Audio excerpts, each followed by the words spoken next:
नमस्कार छात्र छात्राओं। लॉकडाउन के दौर में आज मैं पुनः एक नया वीडियो लेकर उपस्थित हुआ हूँ। आज का हमारा विषय फॉरेन पॉलिसी, विदेश नीति। विदेश नीति क्या है, विदेश नीति की आवश्यकता क्यों है, विदेश नीति किस तरह से राष्ट्र की सुरक्षा को प्रभावित करता है, इन सभी चीज़ों पे हम चर्चा करेंगे। पहले पार्ट में हम आपको बताएंगे कि विदेश नीति क्या है, विदेश नीति की परिभाषा क्या है और राष्ट्रीय हित कैसे उससे जुड़े हुए हैं।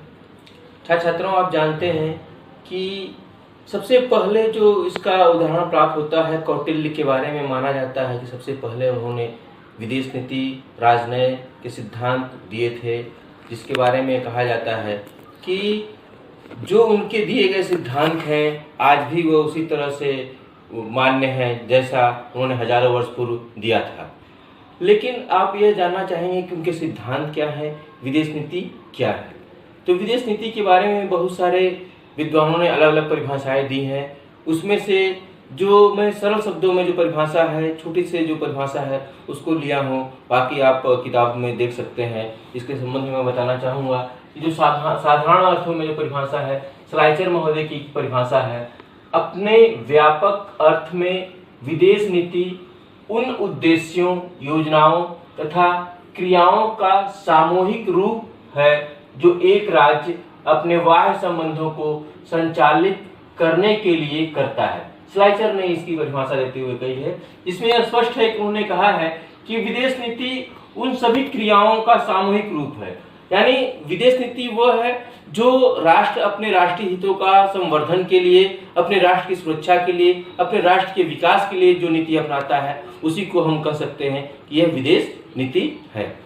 इसी संबंध में हार्डमैन ने एक परिभाषा दी है। उसने कहा है कि विदेश नीति जानबूझकर चयन किए गए राष्ट्रीय हितों का एक क्रमबद्ध वक्तव्य है। इसी प्रकार से मॉर्गनथाउ ने कहा है कि राष्ट्रीय हित को विदेश नीति का एकमात्र कसौटी समझा जाना चाहिए। अर्थात विदेश नीति का जो सबसे बड़ा और सबसे महत्वपूर्ण जो तत्व है वह है राष्ट्रीय हित। राष्ट्रीय हित का अर्थ है कि राष्ट्र को अपने हितों के संवर्धन के लिए जो किए जाने वाले प्रयास हैं वो सभी राष्ट्रीय हित के अंतर्गत आते हैं। राष्ट्रीय हित बहुत व्यापक अर्थ में लिया जाता है। राष्ट्रीय हित में राष्ट्र की सुरक्षा भी समाहित होती है।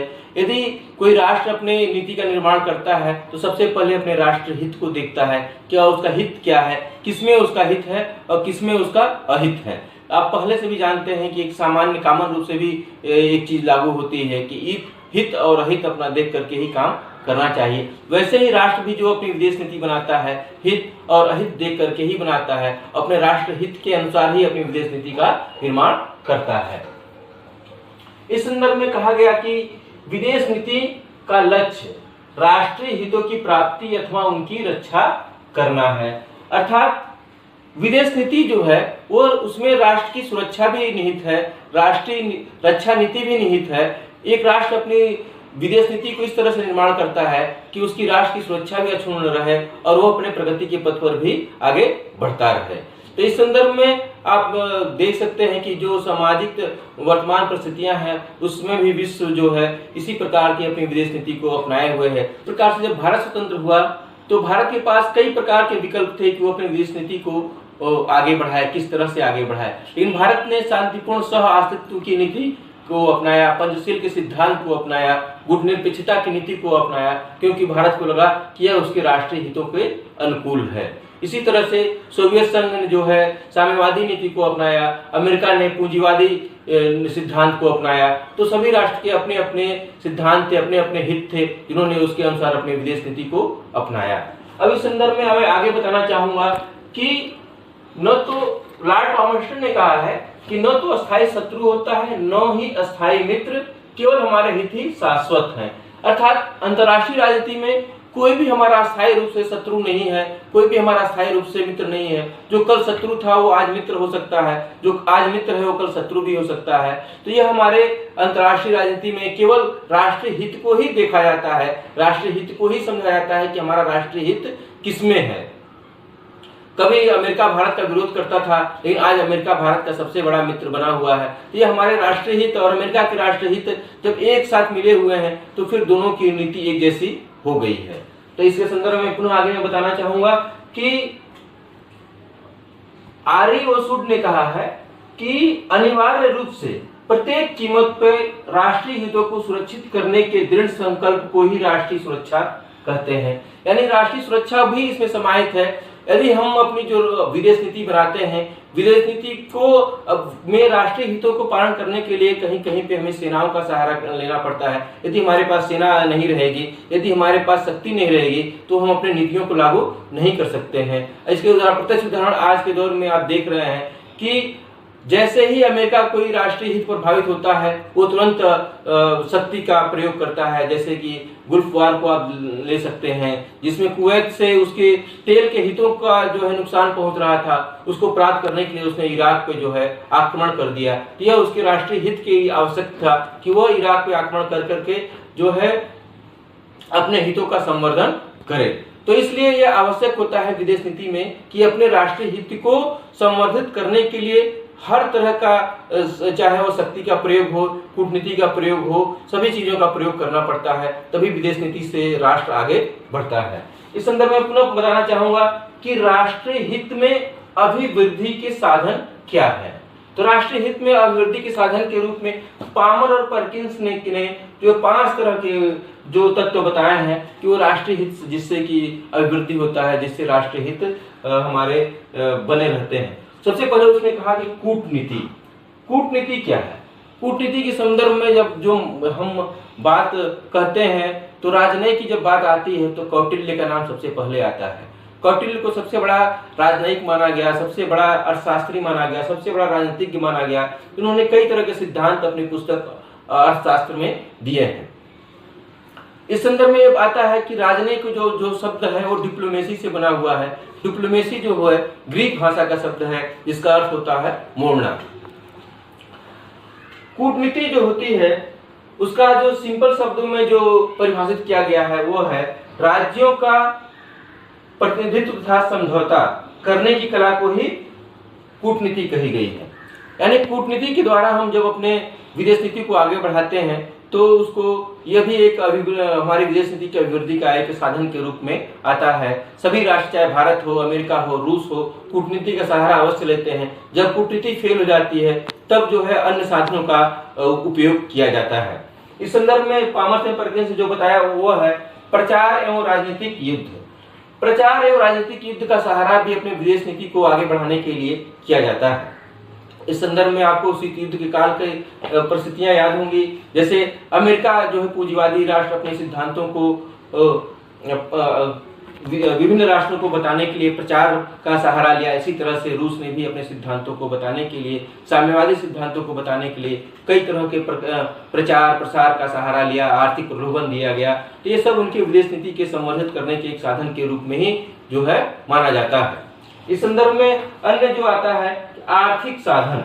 आर्थिक साधनों का उपयोग भी किया जाता है अपने विदेश नीति को आगे बढ़ाने के लिए। जैसा कि आप जानते हैं कि जब शीत युद्ध का दौर था तो पूंजीवादी राष्ट्र अमेरिका और साम्यवादी राष्ट्र रूस जो है अपनी नीतियों को आगे बढ़ाने के लिए राष्ट्रों को तरह तरह के आर्थिक सहायता प्रदान करते थे। कभी हथियारों की सहायता प्रदान करते थे, कभी आर्थिक रूप से सहायता प्रदान करते थे, और वो चाहते थे कि वो उनके सिद्धांतों का पालन करे और उनके पक्ष में रहे। तो इस तरह से अभी भी अमेरिका जो है आर्थिक सहायता के रूप में पाकिस्तान को प्रदान करता है और कोशिश करता है कि विभिन्न